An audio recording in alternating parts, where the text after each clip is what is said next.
Northern Nigeria, a region known for its ancient empires, vibrant traditions, and resilient people.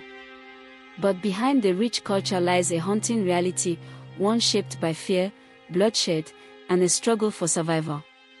For over 2 decades, this part of Nigeria has been consumed by a storm of violence. Terrorist groups, armed bandits, ethno-religious clashes, and a government struggling to maintain control. It began with a movement, a preacher, a rejection of Western education. By the late 2000s, Boko Haram had transformed into one of Africa's deadliest terrorist organizations. Towns were burned, schools attacked, families torn apart. Millions were forced to flee their homes, thousands killed. The name Boko Haram became synonymous with death, fear, and destruction. And even as the Nigerian military fought back, the violence only evolved. Splinter groups like ISWAP continued the campaign of terror, adapting and surviving. While the spotlight stayed on insurgents, a new threat emerged, one harder to define and nearly impossible to contain: banditry. Across Zamfara, Katsina, Kaduna, and Niger, rural communities were left at the mercy of heavily armed gangs. They raid villages, kidnap schoolchildren, and demand ransoms. In many areas, these gangs operate with near-total impunity. For countless Nigerians, the roads are no longer safe, and the night brings only dread. But the crisis is more than terrorism and crime. Decades of tension between ethnic and religious groups have turned deadly. In places like Kaduna and Jos, violence erupts over land, power, and identity. Muslim and Christian communities, once living side by side, now clash in cycles of revenge.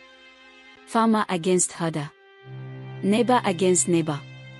Entire communities have been wiped out. Often, these conflicts are stoked by political interest, leaders who manipulate divisions for their own gain. The result is a cycle of hatred, loss, and destruction that seems endless. Climate change has added fuel to the fire. As desertification pushes southward, and fertile land becomes scarce, nomadic herders, mostly Fulani, are forced to migrate. As they enter farming regions, competition over land and water escalates. What were once manageable tensions have become full-blown battles. And where elders once brokered peace, violence now settles disputes.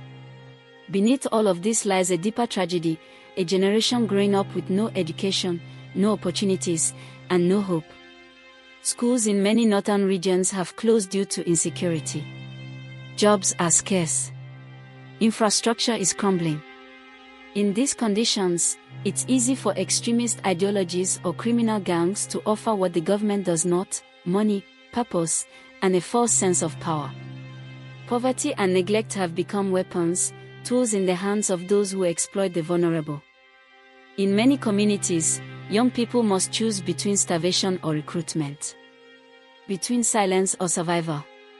Yet despite it all, this story is not just about darkness.